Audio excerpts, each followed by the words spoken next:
Por siempre Sucre.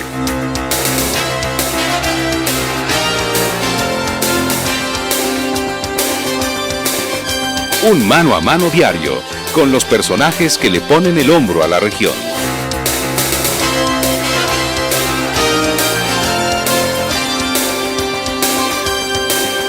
Por siempre Sucre, con el sello inconfundible de Radio Global.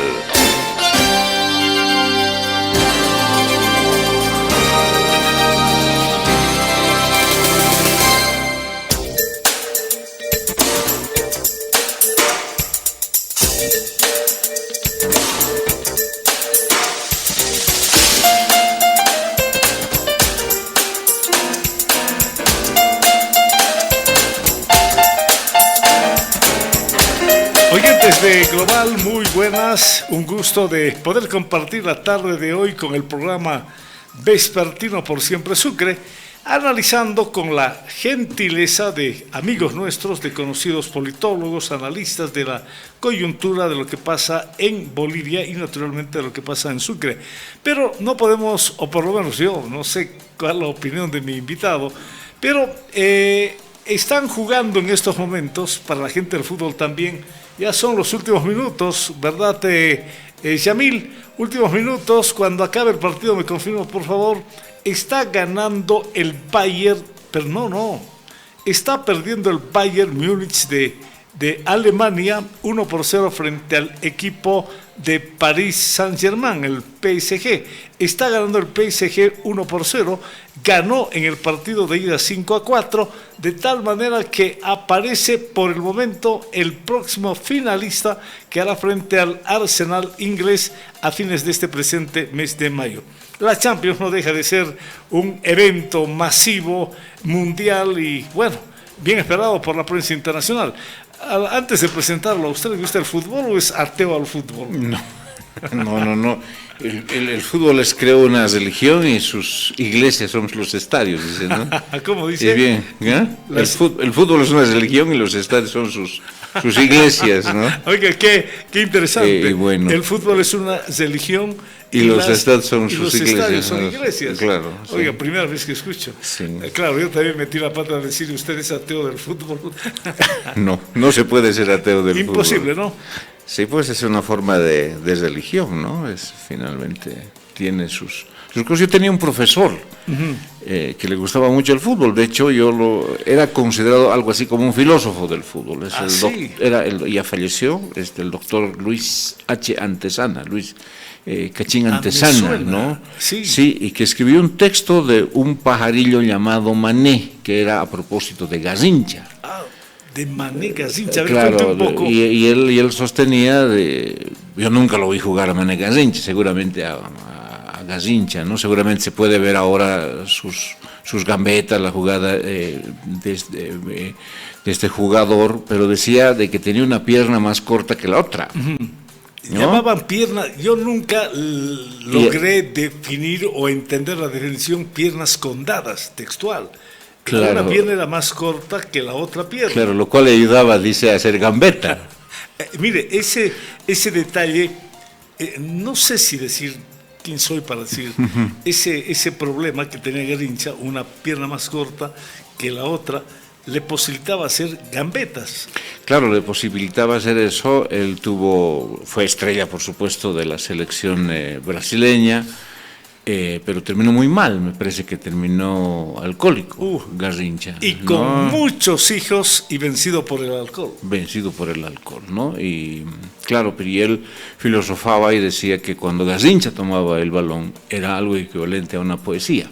Así, mire, Sí, qué interesante. las fintas que hacía, la forma como desarrollaba su juego era algo parecido a la poesía. Entonces, él le dedicó a eso un artículo que titulaba Un pajarillo llamado Mané. Un pajarillo llamado Mané. Así se llama. El Mané Garrincha, imagino que a Garrincha le decía Mané, ¿no? Debe ser una obra muy bonita, muy interesante, sí, ¿no? Sí, es un artículo de él, pero luego él escribió algunos textos sobre fútbol. Uno que me pareció interesante fue que una cosa es ver, dice, fútbol en cancha y otra cosa es ver por televisión. Él decía que son dos lenguajes distintos. Interesante. Por eso es que cuando uno va al estadio, lo primero que quiere es la repetición del gol, ¿no? Y eso no hay. Bueno, debe haber por la pantalla gigante, pero no es igual. Ahora se siente, ¿no? pero no es lo claro, mismo. Claro, no es lo mismo, ¿no? Entonces, claro, él decía, el lenguaje futbolístico en televisión es distinto al lenguaje futbolístico cuando uno está presente juego, ¿no? En un campo de juego. Entonces ha cambiado esto. Entonces, no ve el mismo fútbol. Luis H. Antesana, era el conocido como Cachín Antesana, ¿no? Cachín Antesana, sí. Tuve el privilegio de que fue mi tutor de tesis en mi maestría en ciencia política. Ajá. Él es filólogo, o era filólogo, y experto además en literatura, ¿no? En la literatura de Jaime Sáenz. Él de hecho había sido amigo de Jaime Sáenz, y Jaime Sáenz, lo interesante, es uno de los mejores poetas que ha tenido Bolivia. Solía beber durante largo tiempo, y fruto de esas sus experiencias con la bebida y qué sé yo, eran sus poesías. Y si alguien ha retratado ese mundo paseño, ¿no? De las vendedoras, del aparapita paseño, de las fiestas que hace el paseño, etcétera, es Jaime Sáenz, ¿no? Interesante. Sí. Uno piensa que la gente, por ejemplo, intelectual, en un nivel bastante interesante, esa gente es ajena al fútbol. Pero por lo que hablábamos, por lo que comenta usted, ese escritor, el famoso Cachín Díaz, amante del fútbol, para escribir un pajarillo llamado... El pajarillo llamado Mané. ¿No? Sí, pero hay de hecho, hay un entrenador de fútbol, entiendo, no me acuerdo el nombre, es un escritor que ha hecho compendios de cuentos sobre fútbol, ¿no? Mario Benedetti creo que le dedicó algunos cuentos también al fútbol. Literato uruguayo, ¿no? Mario Benedetti le dedicó algunos temas al fútbol. En general, sí, varios escritores en general han tratado sobre futbolistas, sobre partidos de fútbol, pero también sobre boxeadores. No, me estoy acordando de Julio Cortázar, por ejemplo, que dedica a un boxeador uno de sus cuentos, ¿no? El box es una disciplina que atrae a la literatura, claro, ¿no? Y lo propio el fútbol, ¿no? Entonces existen varias obras que narran el tema del fútbol, ¿no? Oiga, de Mané Garrincha se podría hablar horas y horas, y sobre todo la gente amante del fútbol allá en Brasil. De una manera general, todo el mundo sabe que Mané Garrincha fue compañero de equipo de Pelé, de Babá, de Didi, un cuarteto ofensivo realmente espectacular cuando Pelé debutó a los 16 años allá en el Mundial de Suecia, ¿no? 16 años, prácticamente un chico, ¿no? 16 años ya prácticamente junto a estrellas de esa categoría como el Mané Garrincha. Era el número 7, era imparable, gambeta que hacía en la punta y el centro preciso para la otra gente, Babá, Pelé, etcétera, etcétera. Qué apasionante es hablar de esa gente, de esa generación particularmente del Brasil. Y bueno, usted no es ajeno al fútbol. No, pues por esa vía algo me ha gustado, ¿no? Pero en general no he seguido mucho, no soy muy seguidor de los campeonatos que se desarrollan, ¿no? Salvo, por supuesto, como todo boliviano, cuando juega Bolivia uno siempre está ahí detrás del televisor. Muy bien. Yo creo que, guardando las distancias del caso, creo que el fútbol no tiene ateos. De una u otra manera, en algún momento el fútbol convoca inclusive a aquella gente que mira de lejos la práctica. Claro, yo creo que es lo fascinante del fútbol finalmente es lo dificultoso que es para los pies, digamos, normales, el poder dominar el balón, ¿no? Claro. Con las manos se puede, pero con los pies es bien complicado, ¿no? Hay que tener ciertamente talento como para poder dominar el balón como lo hacen, ¿no? Los grandes futbolistas. Yo creo talento, ¿no? Y eso es lo que le da quizás la belleza al fútbol, ¿no? Dominar con los pies, imagínese, uno puede dominar con la mano, ¿no? Hacer cualquier, cualquier actividad, pero con seguridad. En tanto que con los pies lo hacen solamente los genios del fútbol. Sí, exactamente. Esos balones que logran parar desde 100 metros, creo, y ahí tan tranquilos como si hubieran agarrado con la mano. Literalmente eso hacía Maradona, ¿no? Y seguir con el balón. Eso es... Pelé deslumbraron por la técnica, por la calidad, habilidad Y no solamente la calidad física, ¿no? Sino también la habilidad, la agilidad mental. Porque para pensar en una jugada deben pensar, pero en fracciones de décimas de segundo para tomar una decisión. Sí, pues eso es algo que me hace recuerdo a mi tío Nicolás Flores, que actualmente vive en Cochabamba. Él decía que el deporte más completo es la natación. El más completo. El más completo, ¿no? Pero decía, ahí no entra a la cabeza. El más completo es el fútbol, decía. Oiga, ahí sí. O sea, el fútbol hay que ser inteligente, decía. Claro, la natación es más mecánica. Claro, y es un deporte completo, digamos, físicamente. Físicamente. Pero el fútbol lo es todavía más, decía, ¿no? Porque ahí sí entra estrategia. No solamente se juega pues el cuerpo, ¿no? Digamos los pies, sí, también la inteligencia de los jugadores, ¿no? Ahora tengo el gusto de, después de ese breve paréntesis futbolero, religioso futbolero, voy a recordar permanentemente la frase: el fútbol es una religión y las iglesias son y los estadios son sus iglesias. Y los estadios son los templos. Y los hinchas son su feligresía, y los hinchas somos los feligreses, los fieles. Los fieles. Qué interesante. Estoy con el doctor. ¿Terminó ya el partido? Todavía no. Está ganando, sigue ganando el plantel de París Saint-Germain, el PSG. 1-0 y se proclama ya como finalista para jugar frente al equipo inglés de Arsenal a fines de este mes de mayo. Bien, tengo el gusto de saludar al doctor Franz Flores, seguramente ya lo reconocieron por la voz, para poder hablar de la coyuntura, de lo que pasa actualmente en Bolivia. 6 meses de gobierno. Antes le saludaré. Bienvenido, buenas tardes. Muchas gracias, don Fabio. Pues siempre es un honor estar acá. Perfecto. ¿Cómo evalúa usted, en su condición de politólogo, 6 meses de gobierno de Rodrigo Paz? ¿Cuál es la evaluación? Bueno, habrían varios escenarios, ¿no? Varios puntos que tocar. A ver, primero, la relación con el Poder Legislativo, ¿no? Es bastante difusa, es bastante compleja, ¿no? Está en medio el vicepresidente Edman Lara, que todos, cuando elegimos, o se eligió al binomio Paz-Lara, supusimos que iban a conformar un equipo, ¿no? Pero este elemento, la relación legislativo-ejecutivo, es bastante tensa, es bastante incierta, y en cierta medida es como si ambos escenarios se negaran entre ellos, ¿no? No hay aparentemente una coordinación, no se sabe exactamente si el Poder Ejecutivo tiene mayoría dentro del Poder Legislativo, cómo arma las mayorías, cómo fluyen las relaciones con las distintas bancadas. De hecho, no se sabe quién está en la oposición, no sabemos si por ejemplo, el Partido Unidad Nacional de Samuel Doria Medina está de verdad en el oficialismo o está en la oposición.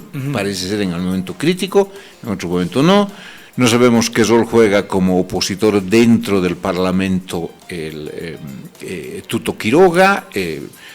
Aparentemente uno de sus senadores o uno de sus diputados, por ejemplo Branko Marinkovic, aparentemente se ha desgajado de Libre para irse. Bueno, pero es una cosa ahí confusa y muy tensa. Y ahí la relación tan inédita de tener un vicepresidente opositor.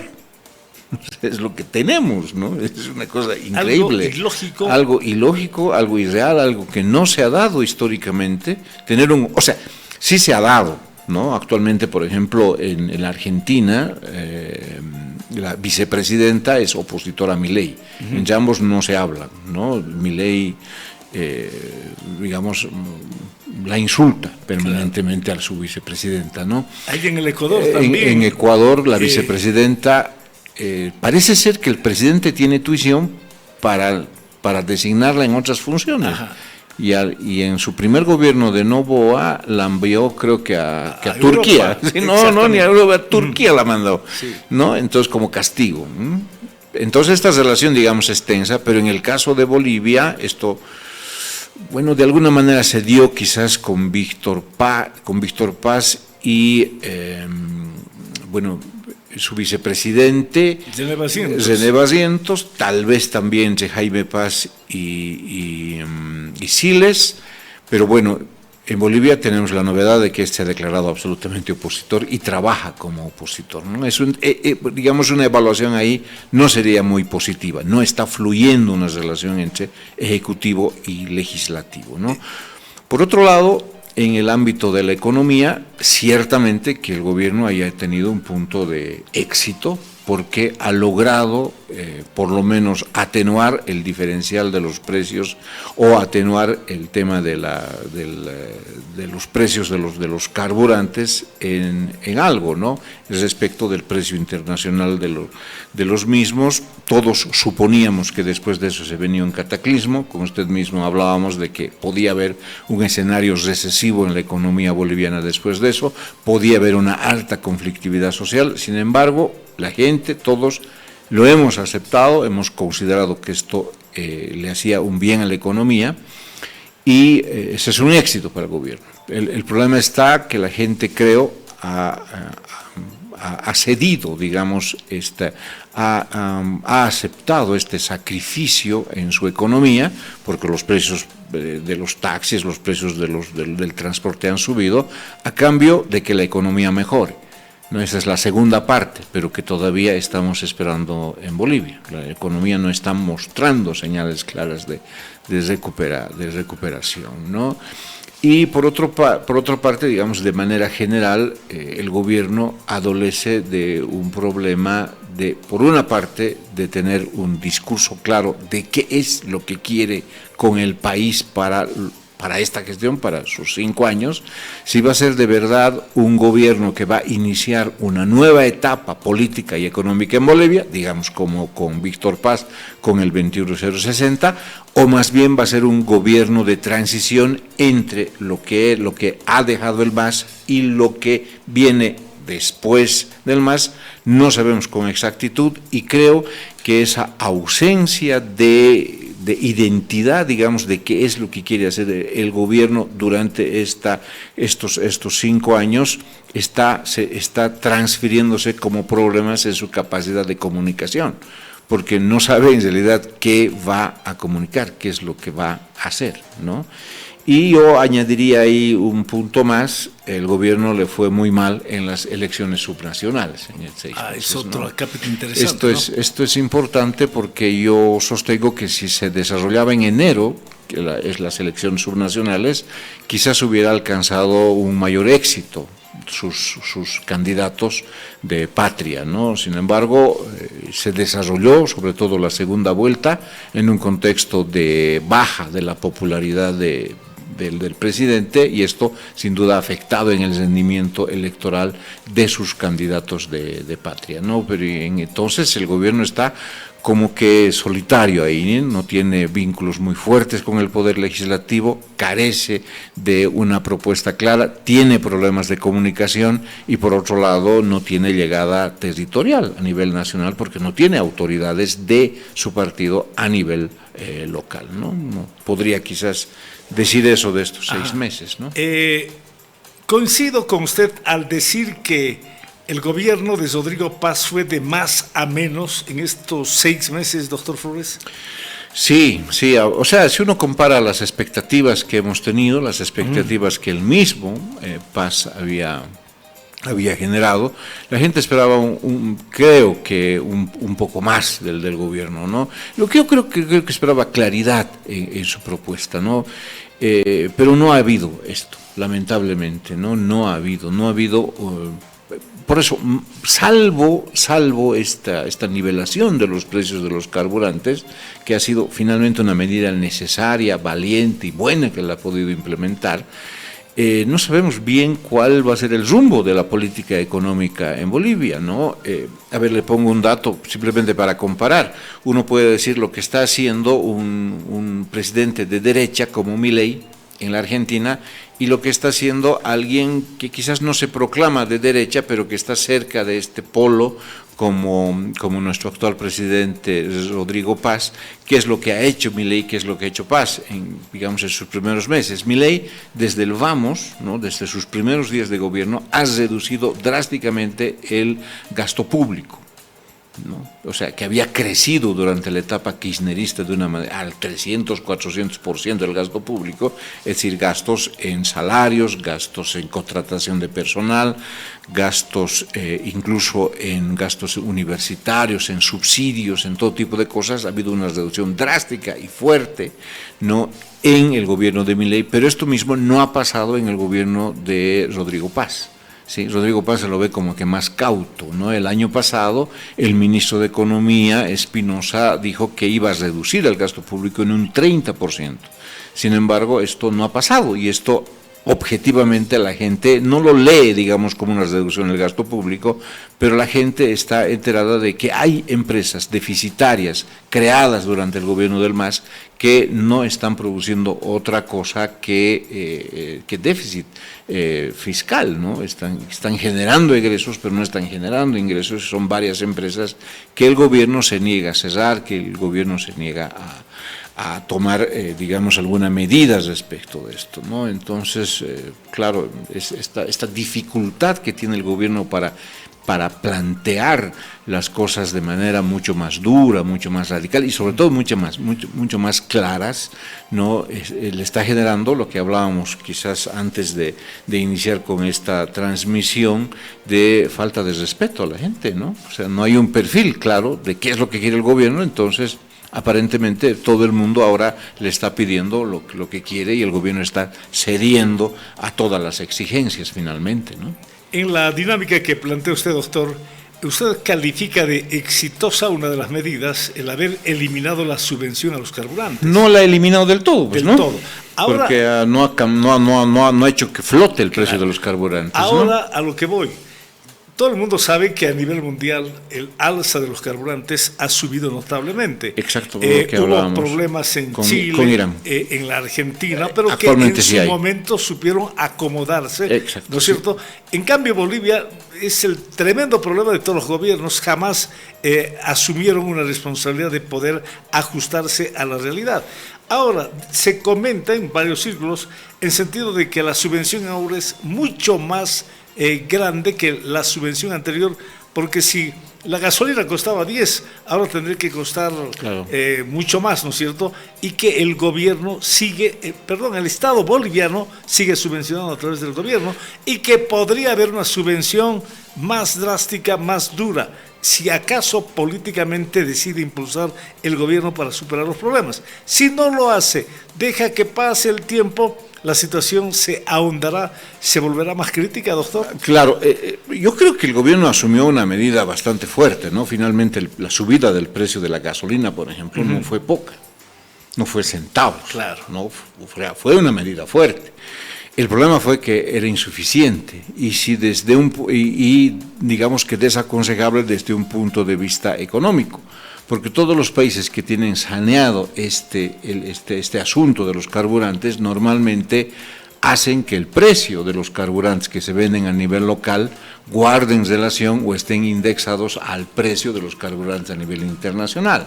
En este momento tenemos un precio fijo de los carburantes, pero el precio al cual está comprando el gobierno los carburantes son mucho más altos que cuando dio el decreto de nivelación de los precios, ¿no? Y esto no tiene que ver con el gobierno, pues, ¿no? Esto tiene que ver con lo que ya conversábamos en una anterior reunión sobre la guerra entre Estados Unidos e Irak e Israel, que hicieron que el estrecho de Hormuz, por donde pasa creo que el 30% del petróleo mundial, se haya cortado producto de esta guerra, ¿no? Y esto haya encarecido el producto. Entonces, ¿qué tendría que hacer aquí el gobierno? Hacer subir nuevamente el precio de los carburantes o definitivamente hacer que los precios de los carburantes estén indexados al precio internacional. Ahora, esto es una cosa que hay que tener musculatura política para hacerlo. Claro. Pero en países, entiendo yo, sobre todo en Chile, por ejemplo, al presidente Katz ya le han pedido que fije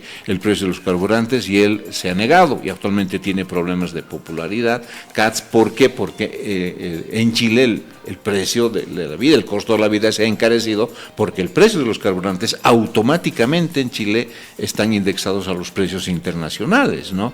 Esto debería pasar en Bolivia, digamos, para una economía sana, claro. ¿sí? Porque también puede bajar el precio de los carburantes, ¿no?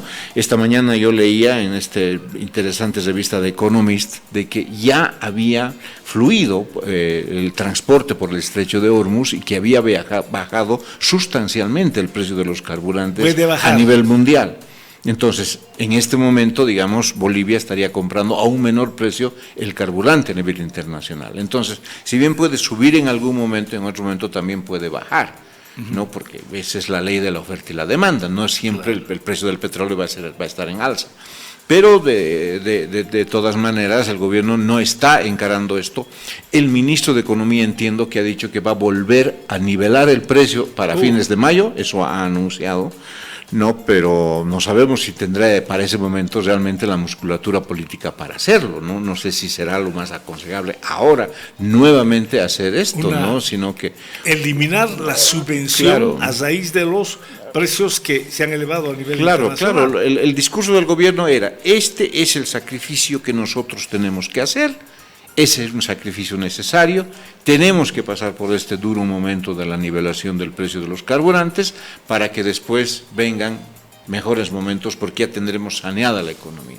Aparentemente esta nivelación de los carburantes, que era muy duro para el Estado boliviano, no ha sido suficiente y por lo tanto las otras medidas, digamos, que deberían de repercutir en generación de empleo, cambios mucho más sustanciales, no se han dado y sí, yo creo en este momento el gobierno, digamos que volvería a nivelar el precio de los carburantes, ahí sí que puede haber grandes problemas, ¿no? Porque el gobierno puede ahí tener crisis de credibilidad, de legitimidad, y ahí sí que la cosa se puede poner encima. Entonces el gobierno no tiene las cosas muy claras. Soy tan pesimista al decir, si toma esta decisión, tendrá que tener mucha musculatura, el gobierno nacional tendrá que tener mucha fuerza, ¿verdad?, para imponer una nueva, para eliminar la subvención a los carburantes que se está dando actualmente. Claro, y volver a hacer subir el precio de los carburantes. Y volver a hacer durísimo. Tendrá la fuerza necesaria. Ahora, si no lo hace, nos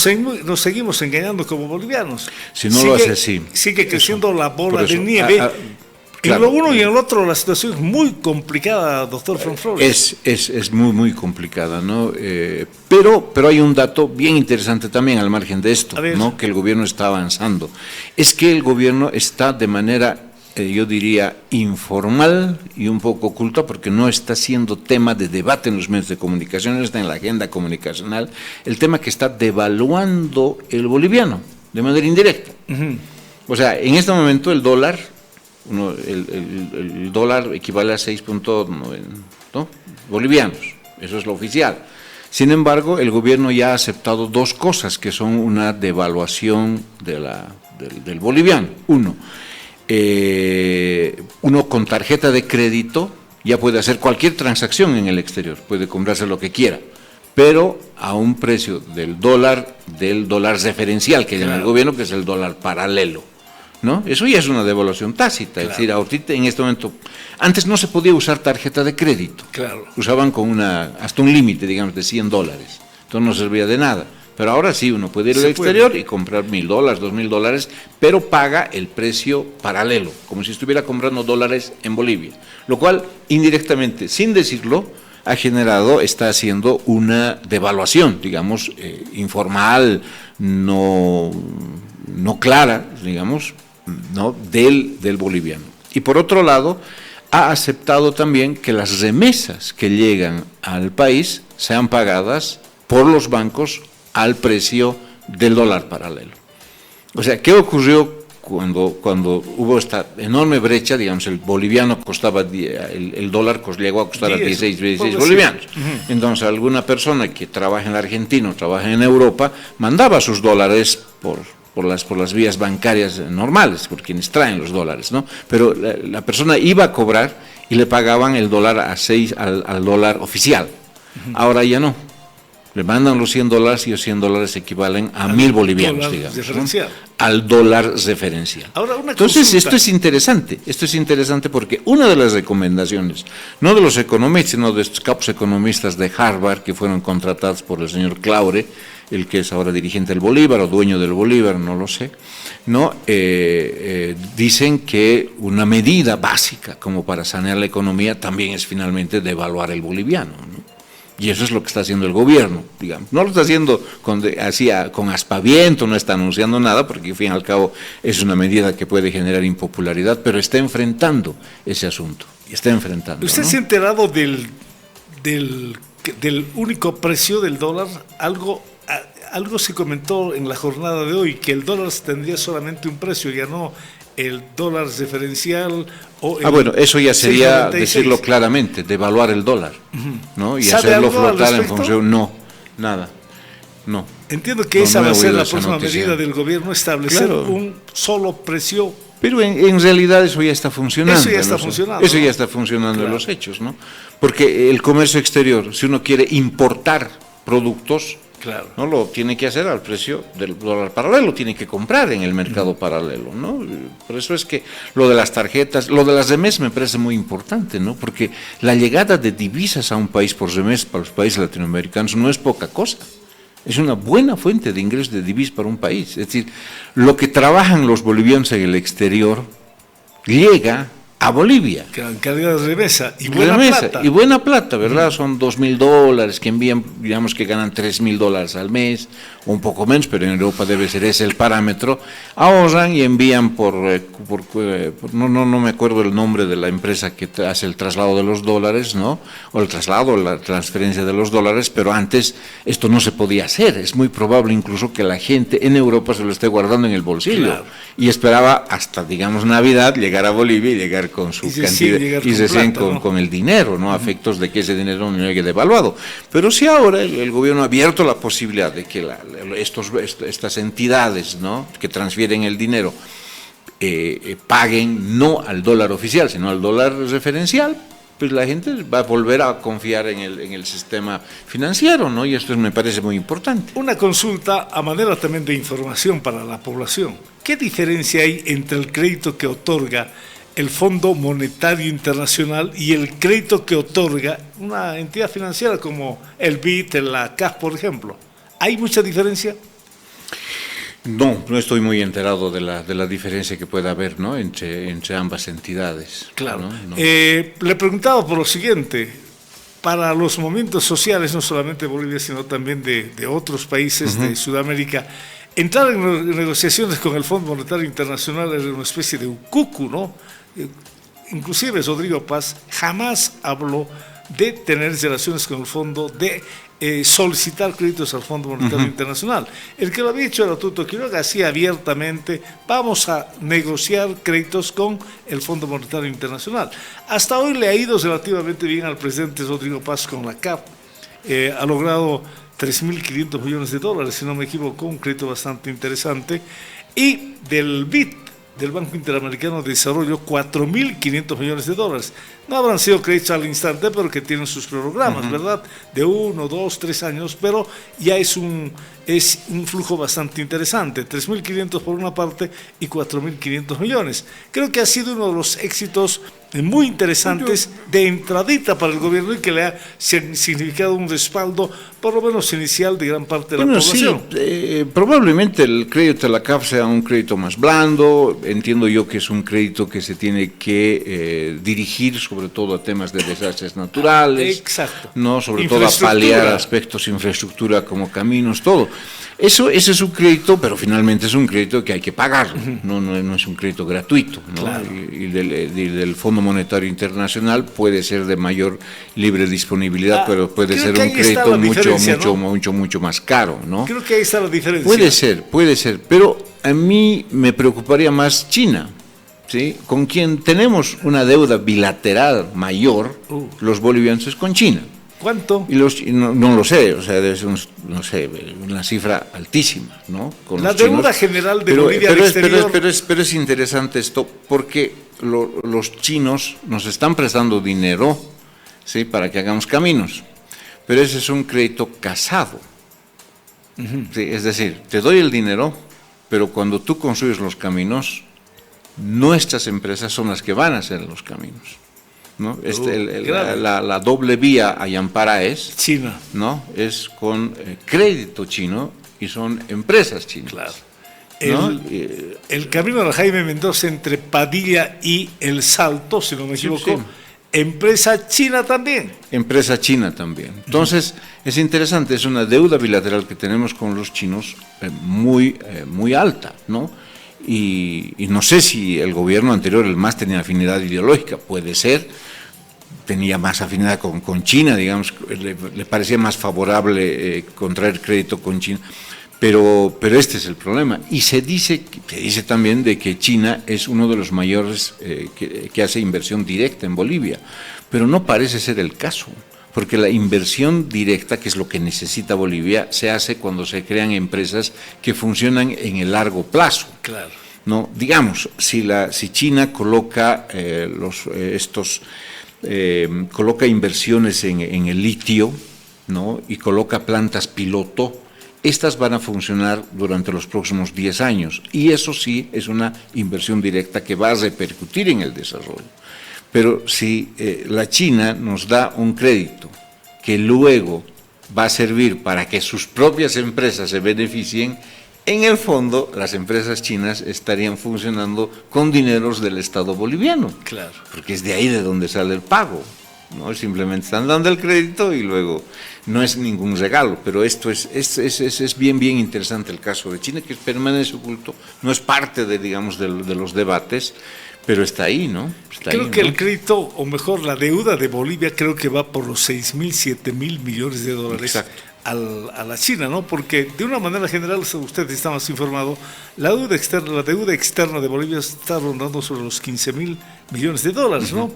Puede Oiga, ser, un monto bastante significativo. A ver, mi querido doctor, si le parece, podemos ir ya a los momentos que vive actualmente el gobierno central.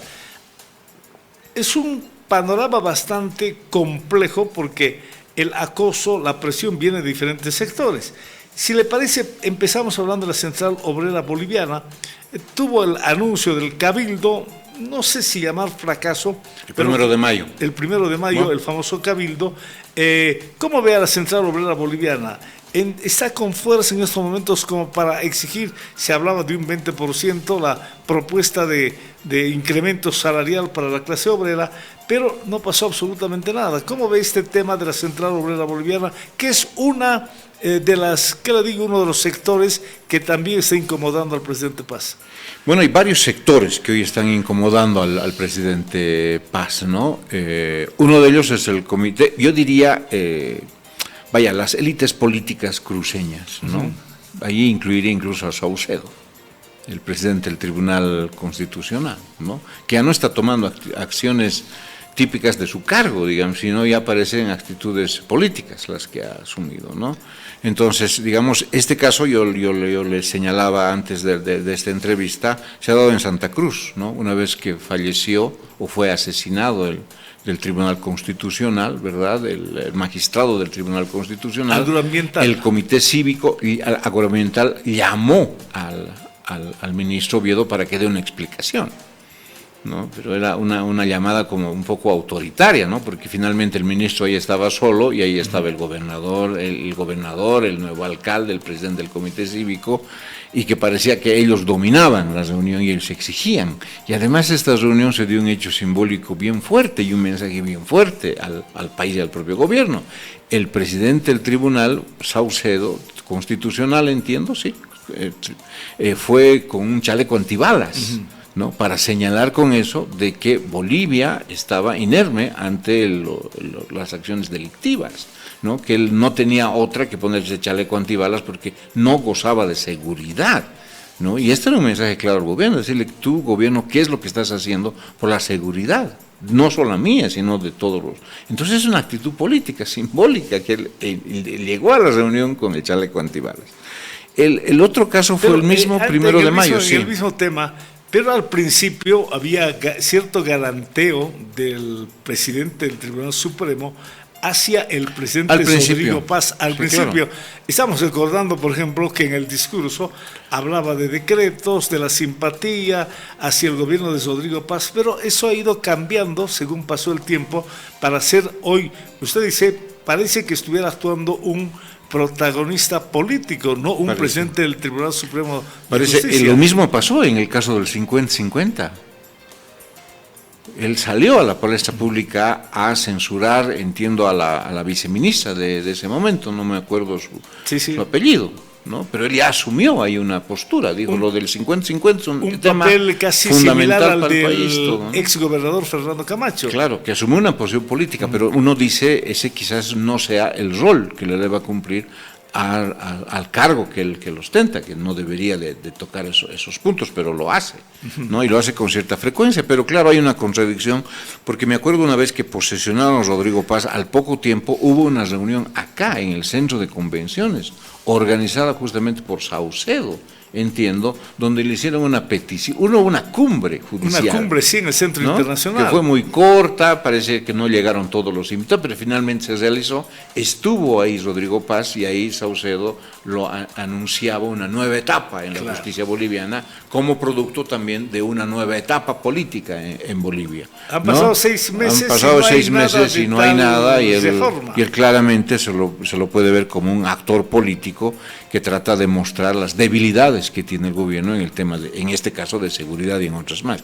Este es un caso. El segundo caso ocurrió el 1 de mayo, ¿no? Donde el presidente asistió a una reunión, entiendo yo, de fabriles en Cochabamba.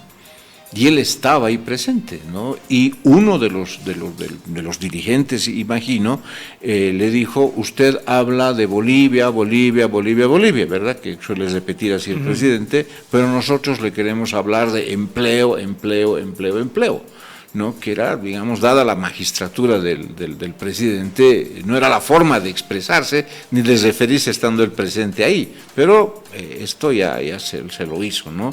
Y el tercero, quizás el más grave, es que el día de hoy, entiendo, me parece los de la Central Obrera Boliviana han ingresado al Ministerio de Gobierno, han tomado el Ministerio de Gobierno, que es desde todo punto de vista ilegal. Esto debería ser sujeto a procesos judiciales a estas personas, y han tomado, como solía pasar, me hace recuerdo en tiempos de la UDP, o en tiempos de anomia estatal que se puede dar en Bolivia, ¿no? Que era eso es bien grave, ¿no? Lo que pasó hoy, gente de la Central Obrera Boliviana, ¿no?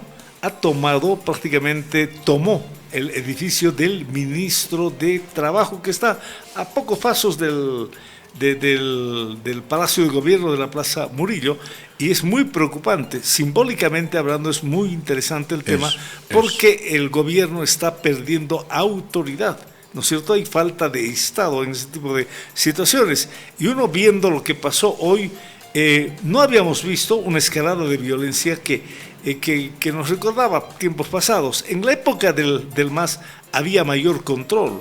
Las Fuerzas Armadas, la policía extremaba recursos para que la gente no ingrese a la Plaza Murillo. Hoy la gente lamentablemente puede entrar en cualquier momento a la Plaza Murillo, como ocurrió para tomar el edificio del Ministerio de Trabajo. Claro, pero había un modelo de gobernabilidad en el MAS, ¿no? Claro. Que ese modelo pasaba por un dominio sobre el poder legislativo y sobre el poder judicial, pero también tenía un dominio sobre los movimientos sociales. Claro.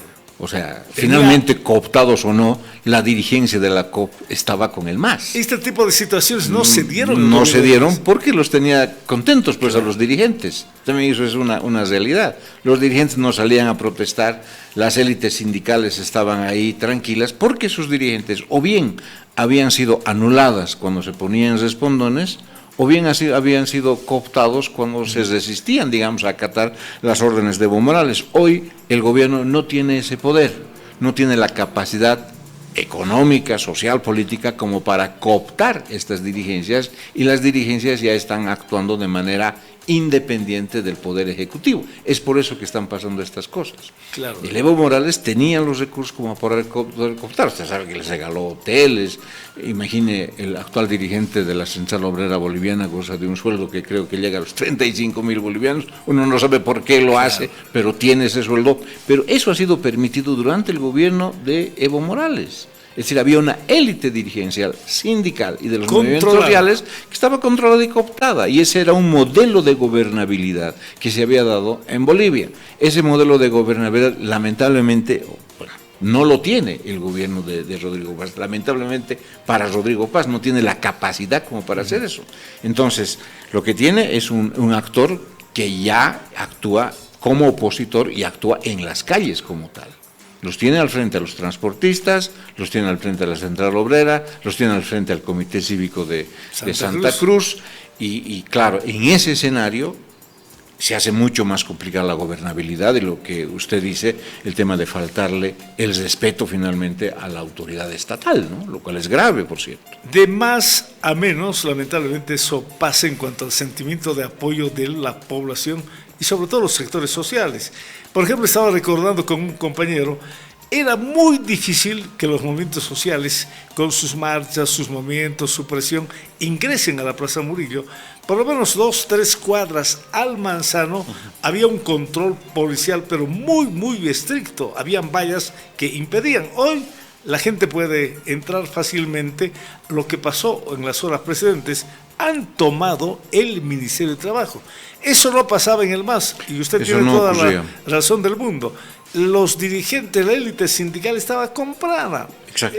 El gobierno pagaba, no sé si sueldos, llevaba en maletines, el apoyo económico que les daba, que se traducía de cara a la población en autos, en casas sindicales, etcétera, etcétera. Eso que pasaba. La Central Obrera, bueno, siempre fue tomada por el gobierno. Por ejemplo, durante el periodo previo a Evo Morales, había una dirigente plata, trotskista del magisterio. Vilma Plata, ¿verdad? Que salía con su olla y hacía lío y atacaba incluso a los policías, hacía las manifestaciones.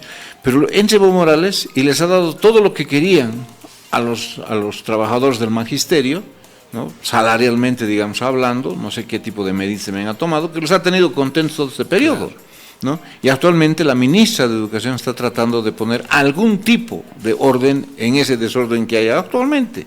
En una última entrevista, la ministra ha señalado que los colegios privados están cumpliendo, digamos, con los objetivos educativos, pero que esto no está pasando en el sector fiscal, y que hace no solamente dice que es actualización de currícula, sino que tiene que ver con otros asuntos que no se los está encarando. Entonces, ¿qué es lo que puede pasar? Conflicto, pues. Y cuando tienes un gobierno que tiene esta debilidad, esta orfandad finalmente de movimientos sociales, les es muy complejo hacerlo. Entonces, imagino yo que los grandes asesores del gobierno de Rodrigo Paz estarán pensando esto, ¿no? ¿Cómo se puede bandear? Porque tener este tipo de conflicto a los 6 meses de gobierno es muy preocupante, pues puede finalmente terminar pidiendo tiempo el gobierno. Estos movimientos sociales estarán estratégicamente hablando, respondiendo a un interés político. Se habla de Evo Morales. Alguien en el alto dijo, vamos a hacer lo posible para poner otra vez en el gobierno a Evo Morales. ¿Todo responderá a interés del movimiento del socialismo, sobre todo de Evo Morales? Claro, por supuesto que dentro de la lógica política, Evo Morales, el propio MAS, los actores del MAS están deseando volver a la anterior situación política. O sea, eso es natural, incluso es legítimo finalmente desde el punto de vista. Pero yo ahí añadiría un tema que tiene que ver con la geopolítica internacional. Porque en esta salida del MAS no solamente han perdido los masistas, sino también han perdido, entre comillas, los rusos y los chinos. Los rusos y los chinos, como hablábamos hace poco a propósito de la deuda, han tenido grandes avances económicos en su implantación china en Bolivia. No será para China una cuestión enorme, digamos, para su comercio exterior, para su propia economía, será una cosa muy pequeña, pero de todas maneras había de parte de los chinos un avance geopolítico en Bolivia. Esto ha sido reducido.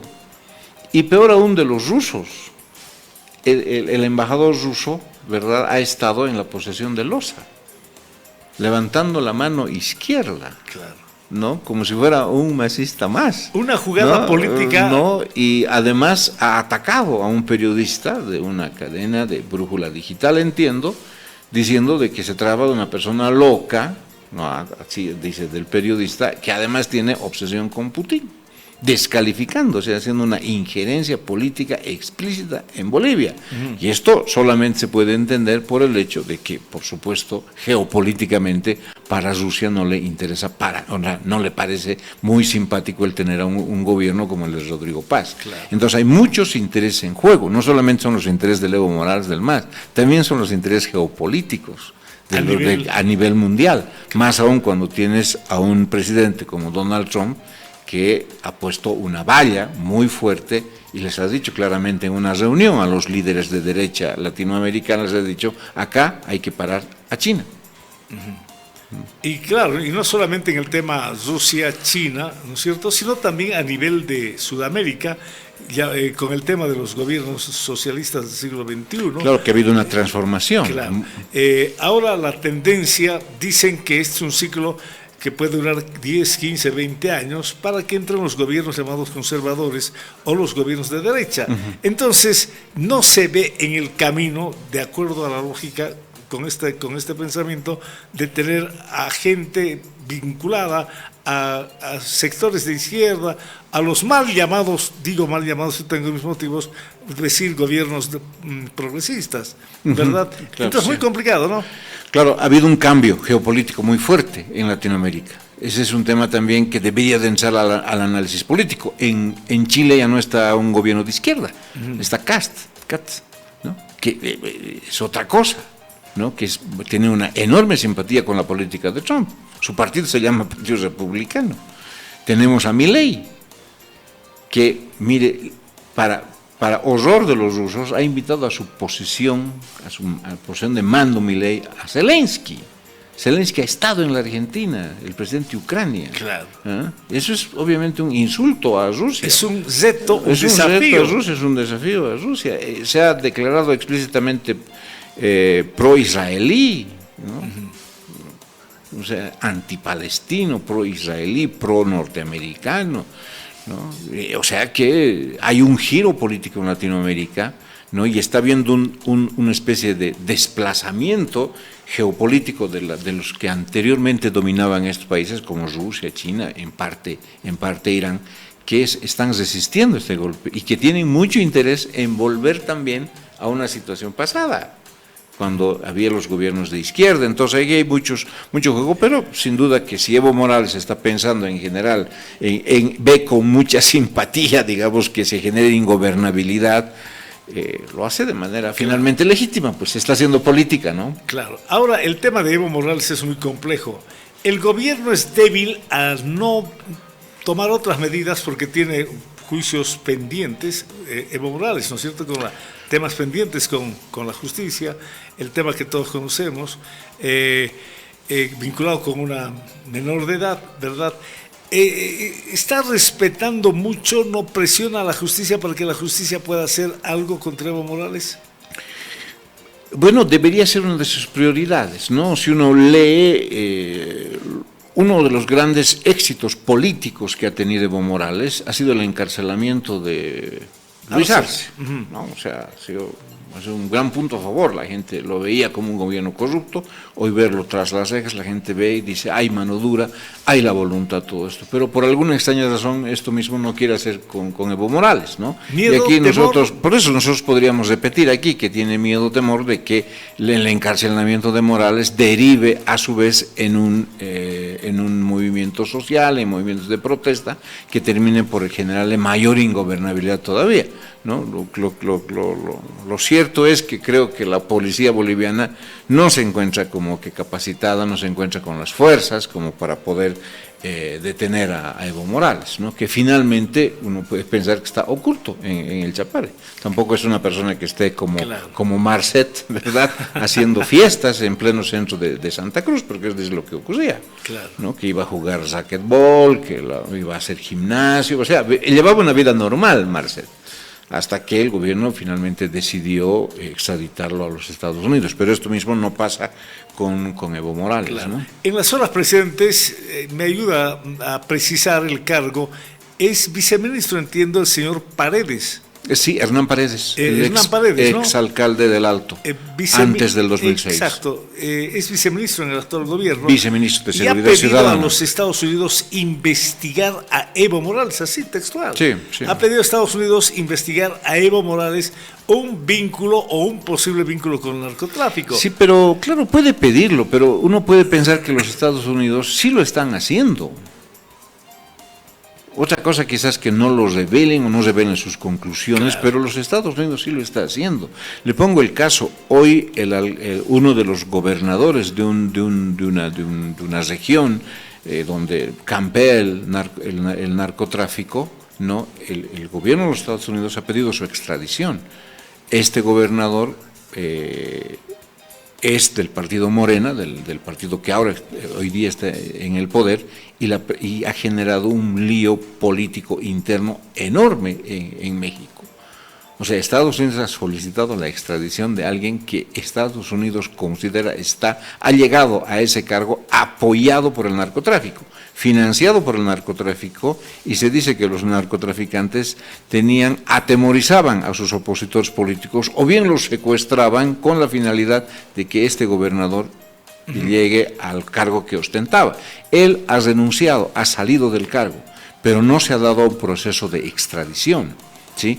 ¿Por qué hace eso Estados Unidos? Porque la verdad tiene toda la documentación clara de que ese político mexicano estaba ligado al narcotráfico. Es por eso que ha hecho no solo a él, sino a 10 más de sus colaboradores en distintos espacios territoriales. Esto mismo no ha pasado con Evo Morales, con eso también hay que ser claros, ¿no? Mucha gente dice, Evo Morales está en el Chapare, está ligado al narcotráfico, su gobierno ha apañado el narcotráfico, datos e investigación sobre eso puede haber, pero no tenemos la palabra clara de los Estados Unidos de que, por ejemplo, podría, como lo ha hecho con otros miembros, policías, por ejemplo, de pedir su extradición o pedir su encarcelamiento. No lo ha hecho. Gente vinculada últimamente a Evo Morales, como el último, ¿no?, que ha sido sentenciado, si no me equivoco, a 25 años de cárcel, claro, un coronel que era ¿cómo se llama?, el capo de la lucha contra el narcotráfico en la época de Evo Morales. Luego había otro comandante de la policía también sentenciado y guardando cárcel allá en los Estados Unidos, gente íntimamente vinculada a Evo Morales. Claro, ¿no? Claro, en este momento no hay eso.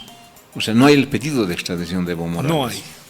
¿No? Tiene líos con la justicia, pero los líos con la justicia también, entiendo, no tienen que ver con narcotráfico, tienen que ver con temas de índole sexual. Claro, de otra Morales, naturaleza, ¿no? O sea, se lo detendría por razones no ligadas al narcotráfico. Pero esa es la situación, ¿no? 7 asesinatos, 8 con el tema del magistrado del Tribunal Agroambiental, pero 7 vinculados íntimamente al narcotráfico. Todo el mundo hablaba de ajuste de cuentas. Y la gente sumaba, leía horrorizada las estadísticas. Bolivia cerca a aquella época tan dura, tan difícil de Colombia con el narcotraficante Pablo Escobar. O Ecuador, que también no es tacita de leche. En Ecuador hay bandas delincuenciales vinculadas al narcotráfico que siembran tesor, que siembran temor en la población, particularmente en Guayaquil. Y lo que pasa en México, alguien calificó en algún momento, México es un estado fallido por la presencia de narcos. Los narcos allá definen prácticamente.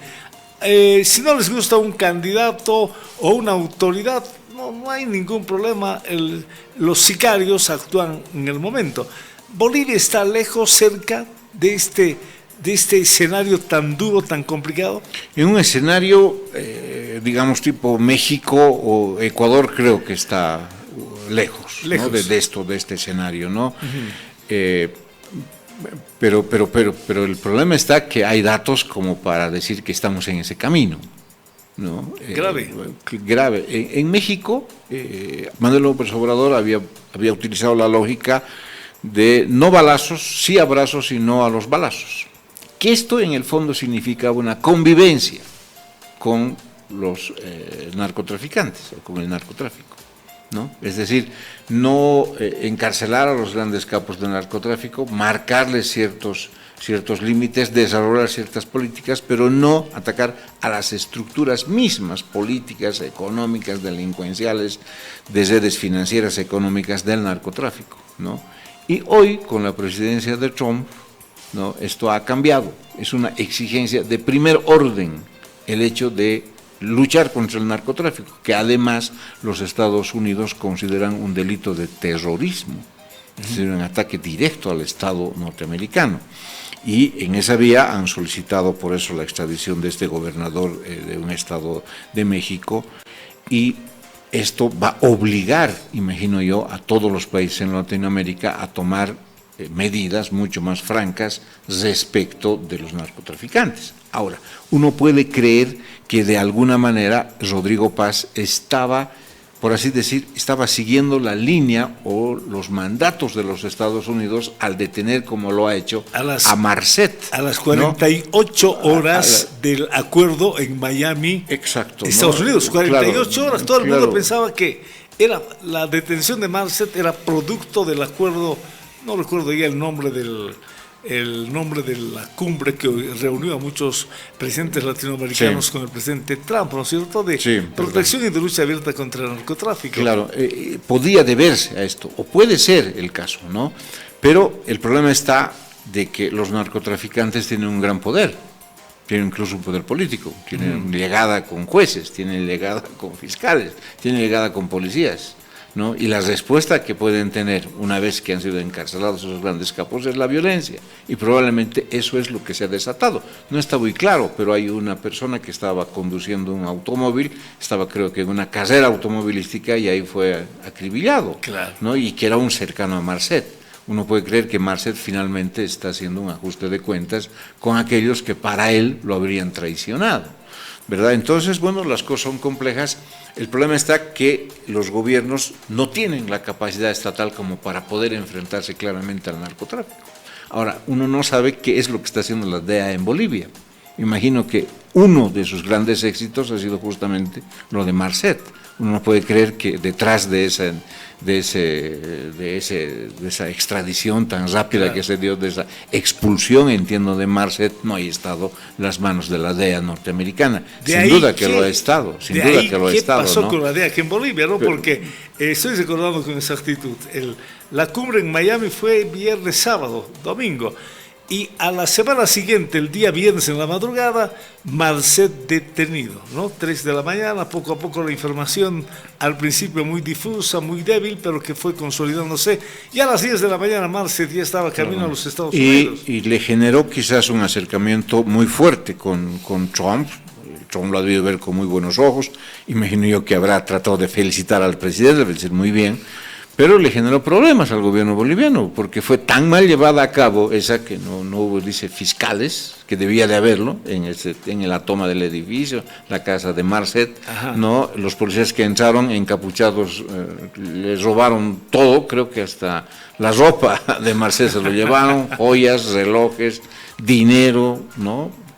Todo, o sea, pero no ha habido ningún control ahí, es decir, aparentemente la cosa era sacar a Marcet, pero los mismos policías ahí hicieron lo que quisieron con evidencias finalmente, más allá del dinero que esto pueda, los recursos que haya podido generar, y le ha generado problemas de imagen al gobierno, porque de ahí el ministro Oviedo ha tenido que salir a explicar de que hay 50 personas que actualmente están guardando detención. Él dice 50 personas que han estado en esta captura de Marcet, que actualmente están siendo investigadas, y que ha destituido, creo, a un jefe policial a partir del caso Marcet. Pero uno puede decir, bueno, eso el gobierno le genera ingobernabilidad porque tiene problemas con Lara, pero finalmente ese no es un tema que el gobierno pueda dominar. Lara tiene su propia órbita, digamos, en el cual se mueve.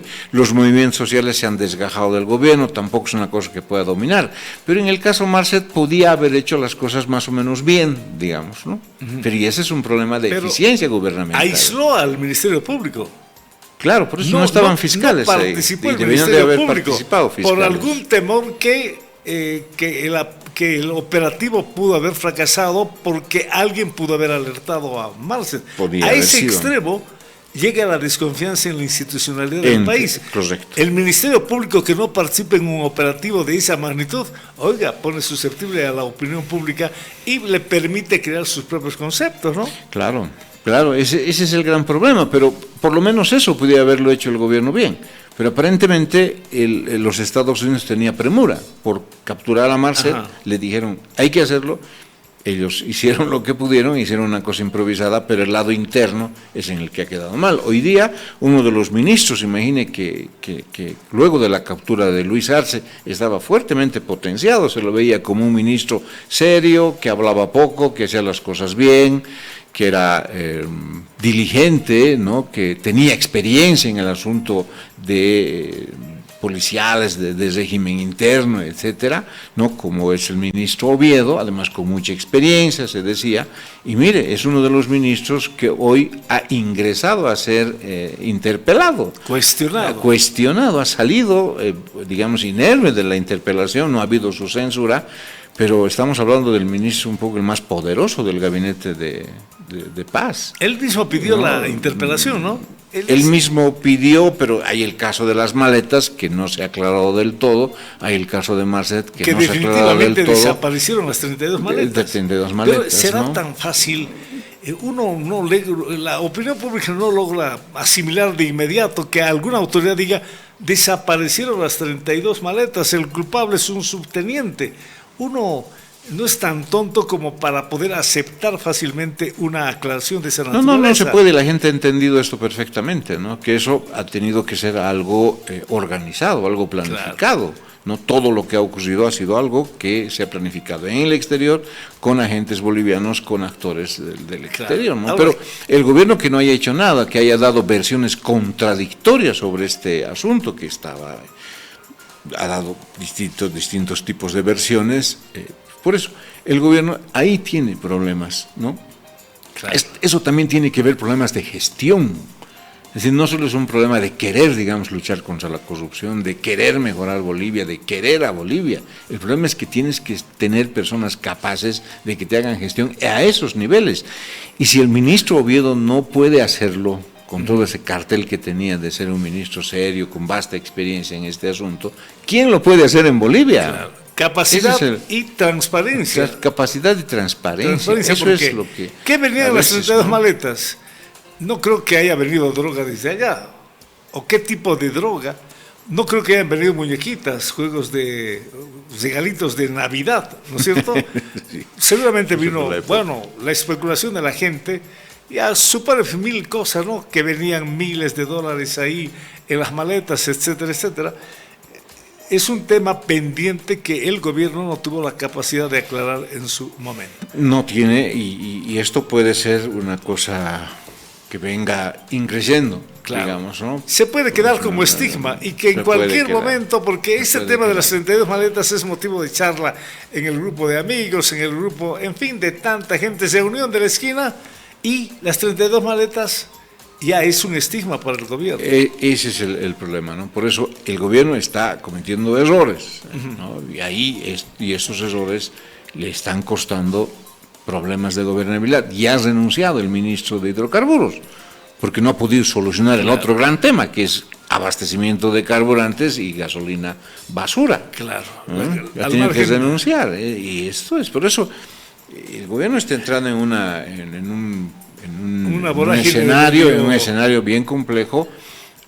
Aparentemente la salida que está buscando el gobierno es esta que hablábamos, esta cumbre con 600 personas a las cuales les va a preguntar en el lapso de 2 días, imagino, decirles qué hacemos con Bolivia.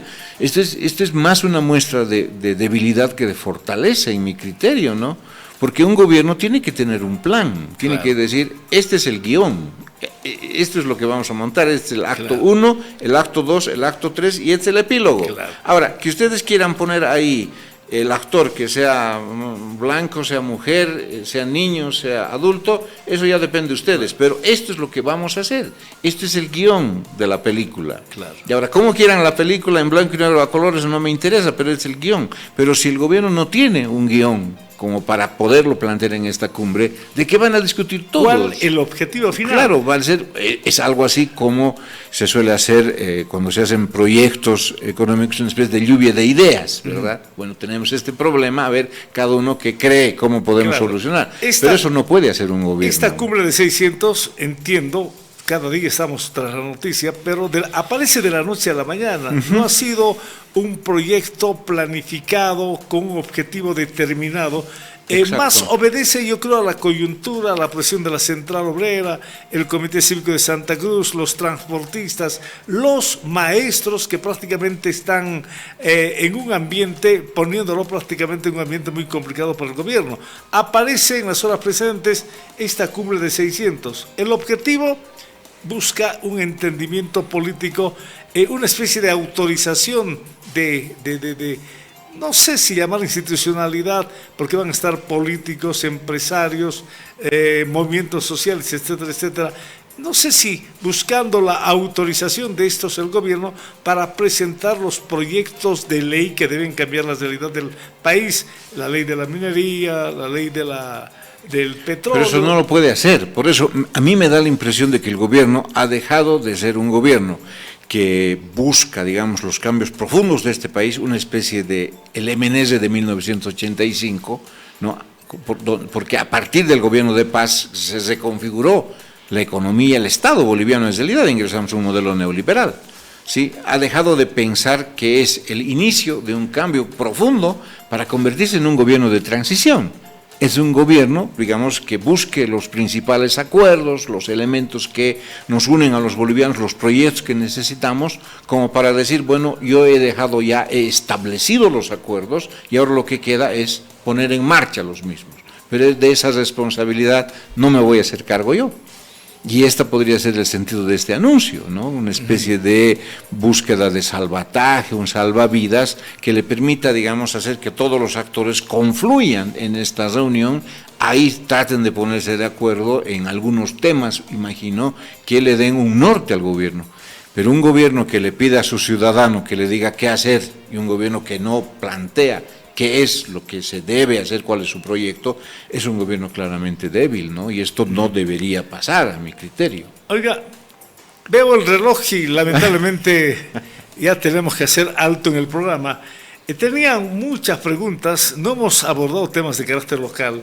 Hubiese sido interesante, desde su punto de vista, la asunción de las nuevas autoridades municipales, departamentales. Ayer hubo un hecho muy curioso. Los 11 concejales votaron para el presidente, para la vicepresidencia, para la Secretaría General, y los 11 eligieron a quienes tendrán a su responsabilidad las diferentes comisiones, algo que históricamente nunca se había visto, ¿no? Bastante interesante. ¿Qué harán? ¿Cuáles serán las primeras medidas del nuevo gobernador? Las primeras medidas de la nueva autoridad municipal. Hay expectativa, hay vientos de cambio que ojalá sean favorables para el departamento. En algún momento, tal vez abusando de la confianza de la audiencia, habíamos sostenido, estas autoridades están prohibidas a equivocarse. No pueden equivocarse porque lamentablemente ya estamos sobreviviendo como Sucre y como departamento. Ellos tienen el apoyo en la medida que ellos también construyan fundamentalmente un sentimiento de apoyo a su gestión. Sí, es que este crecimiento de expectativas ha ido increciendo, digamos, ¿no?, a lo largo del tiempo. O sea, ¿qué es lo aconsejable políticamente? Uno ya ganó las elecciones, lo que tendría más bien que hacer es reducir las expectativas, ¿no? Porque ya está en el poder, claro. ¿no? Porque la gente le va a tomar examen de acuerdo a lo que ha prometido, y no han prometido poco en la campaña. Pero en los discursos de posesión, no solamente en Chuquisaca, en Santa Cruz, en La Paz, han prometido aún más, ¿no?, hacer una verdadera revolución, ¿no?, en sus municipios, en sus departamentos, etcétera, ¿no? Y no sé si eso será, pues, lo podrán hacer, en primer lugar. O sea, habría que ver si modestamente pueden cumplir la mitad de lo que han prometido, lo cual ya sería mucho en las condiciones actuales económicas y también de desbarajuste institucional en el cual nos han dejado estos años de gobiernos municipales comandados por actores del MAS, ¿no? Pero bueno, sí estamos con esas grandes expectativas y por supuesto todos nosotros esperamos que esas se cumplan, ¿no? Claro. Ojalá que la desesperanza no llegue. Sí, lo que hay es de esperanza, creo, ¿no? Es un sentimiento de que sí se puede cambiar, puede haber las cosas distintas. Creo que las nuevas autoridades han captado esto, han vuelto a ratificar sus promesas de campaña, en algunos casos han aumentado estas propuestas. Pero bueno, ¿no? Estamos esperando políticas públicas. Eso ya es otra cosa, eso ya no es discurso. A ver si sobre el tema estrictamente local, hablamos en algún momento, mi querido doctor Fran Flores, nos interesa la opinión que tiene usted como politólogo, como hombre que analiza con mucha autoridad la coyuntura política, social, económica. De verdad, ha sido una tarde muy bonita, muy interesante. Hemos conocido opiniones muy interesantes para poder enriquecer también la propuesta informativa de Radio Global. Que sea hasta una próxima oportunidad, mi querido doctor Fran Flores. Muchas gracias, pues, don Fabio. Para mí siempre, como le digo, es un honor y un gusto el poder conversar con usted. Perfecto, muy amable. Amigos y amigas de la radio, mañana jueves tendremos otro invitado especial. Sigan con Global, la radio de todos.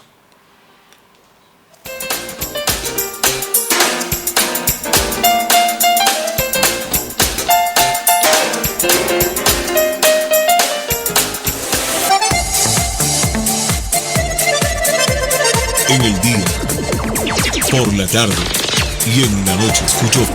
Radio Global AM 1380.